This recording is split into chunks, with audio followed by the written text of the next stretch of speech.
Hello everybody.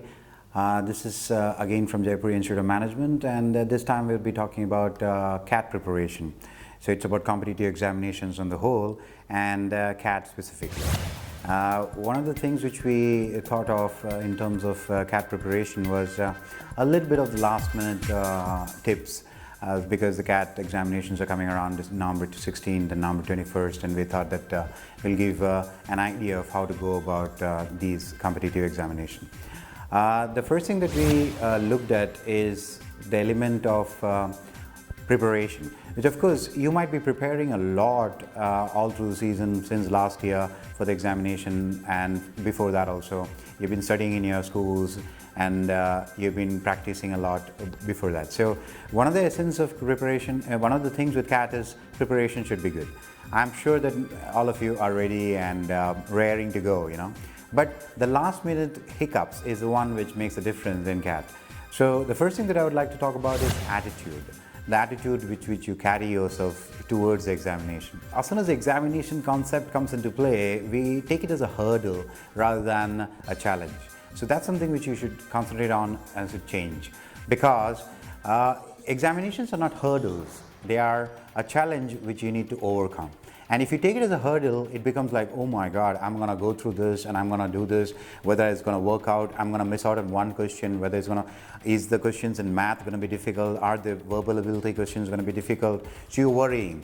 But in a challenge, you're not worrying, you're trying to think of, okay, if this kind of questions come in math, how I'm going to overcome it. If these kind of questions come in verbal ability, how I'm going to overcome it.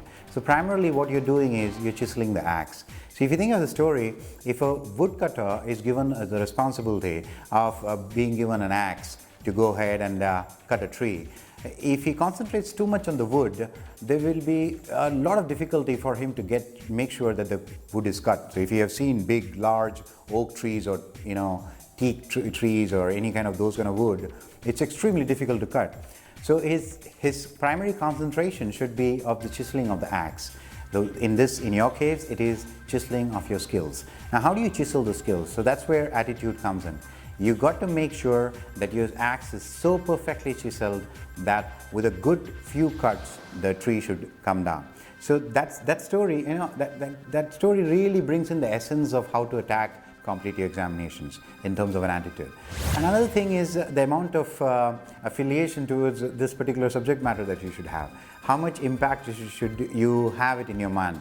The impact should be more than your girlfriend and boyfriend right now, because this is of extreme importance. This is going to change your life. That girlfriend and boyfriend to stay with you, this is very important. So you need to give this extreme importance, and you need to make sure that you spend at least 3 hours to 4 hours daily working on your subject matter, doing practice tests, and trying to figure out the mistakes that you have done, reviewing those mistakes, putting those mistakes in a journal so that you can go back to the mistake again next day and review it again. The second aspect of any competitive examination, or for that matter anything that you go where there's a competition involved, is the confidence and the positive thinking that you need to have in your mind, which really caters to almost every aspect of thought. If you have a lot of positive thinking, which is visualization about how well you're going to do, that makes a lot of difference. The visualization should be that you are a good individual, that you are a smart individual, that you will be able to conquer this very easily. That kind of visualization you should have. You should have visualization of how you're going to write the examination. You should have visualization of what kind of test paper is going to come around. You should have visualization of all the questions that come around. Once you visualize this, you will be able to understand the different difficult questions, the easy questions. So then you need to know how to tackle these questions. You have to see how you're tackling these questions. So when you're seeing all this, when the real thing happens, you're ready. One of the examples that come into mind is movies. When in a movie, an actor goes down there to act, he visualizes what he's going to do before he really goes out there and acts.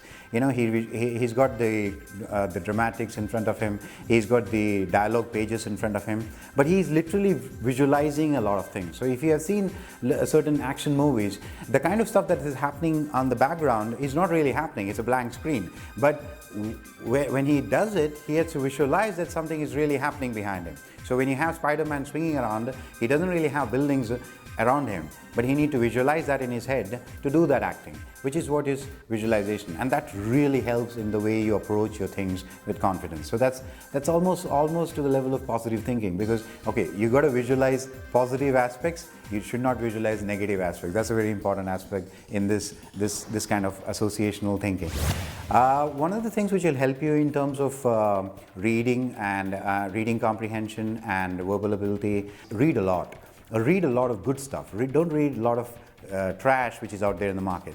If you ask the question to anybody these days and you ask the question, what do you read? Do you read? And the answer mostly is yes. What do you read? Then they have a list of bestsellers which they read, which you find on Amazon or Flipkart or something. They pick up those books and they read.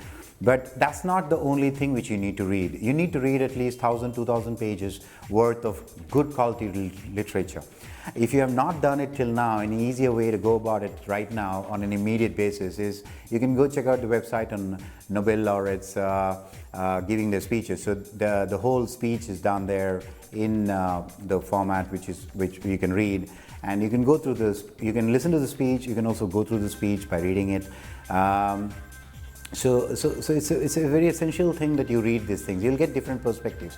You'll get perspectives of physics Nobel laureates, medical Nobel laureates.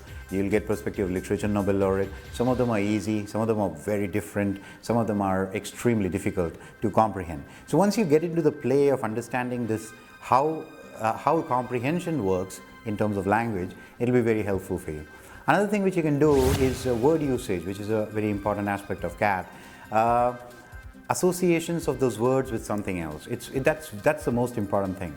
If you try memorizing things, it's not going to stay with you. So if I memorize the fact that Brad Pitt is acting in a movie, then I'll tend to forget it somewhere along the line. But if I associate Brad Pitt with certain kind of movies, I know the association happens. So like say Ocean's 11. So I know that he acts in Ocean's 11. But because I remember Brad Pitt in Ocean's 11, I'll remember George Clooney in Ocean's 11. I'll remember Matt Damon in Ocean's 11. So I get a lot of other things. I remember the story. I suddenly remember Catherine Zeta-Jones. I remember Julia Roberts. So suddenly everything comes around in me. But that's because I'm able to visualize that association. So I visualize. So for example, for a word, if I give you an example, idiosyncrasy. It's not a word which is used by everybody, but if the word idiosyncrasy comes in, the real meaning of the word is just peculiar. It's a very simple word. But idiosyncrasy by itself, maybe people won't remember. If you're trying to memorize that, you'll never remember it. But if you try to associate it with something, you will remember it. Say, you can associate it with the painter Salvador Dali, who's extremely idiosyncratic in the way he went about his business. So if you associate with him, you'll be like, okay, that's a peculiar person. So you'll always remember the meaning. So you need to create a sentence.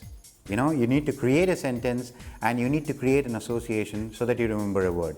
If you try to memorize it, it rarely happens. So primarily what I'm trying to get into is you need to know the actionable aspects of every concept. The concept by itself is of no good. The application of the concept is when you bring in the play that, okay, I can remember everything.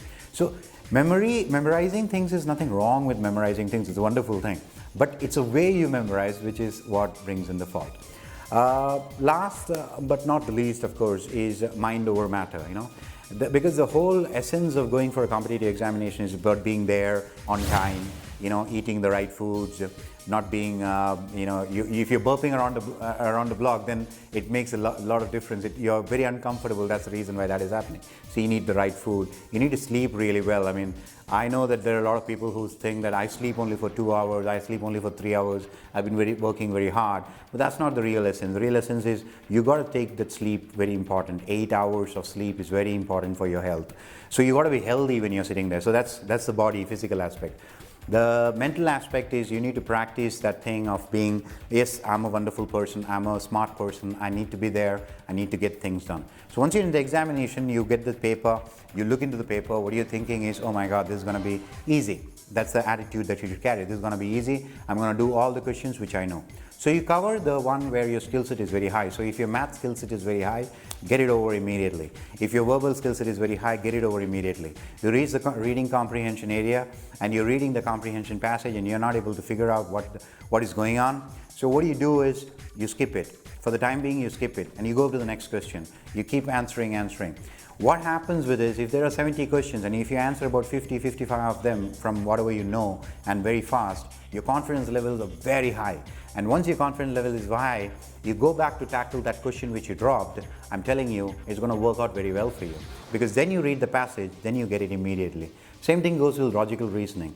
One of the main important things of logical reasoning is you need to read the question very carefully, because it's all a trick of the trade. So when you're looking at the question, you need to read as much as possible. But you should not spend so much time trying to figure it out. You need to make sure that you need to go to the next question if you're not able to figure it out. So that's again attitudinal. The few things I'll just like to repeat, the few things that I mentioned before. Most of 50% of the thing is attitudinal. After that, it's positive thinking, a lot of energy, a lot of enthusiasm in doing this thing. As I told you, the importance should be given to yourself and this exercise rather than your girlfriend and boyfriend. For the time being, you can go back to your boyfriend and girlfriend's importance after November 21st or whenever the CAT examination is done. And then making sure that in your mental aspect or your mental thought process says that I'm a high order thinker, I'm going to do this very well, and I'm going to make sure that I'm going to get 99 percentile, and this is the way to go. So please concentrate on these other softer aspects. I know that you've been concentrating on the harder aspect before. Concentrate on these softer aspects and you shall be good to go. Thank you very much.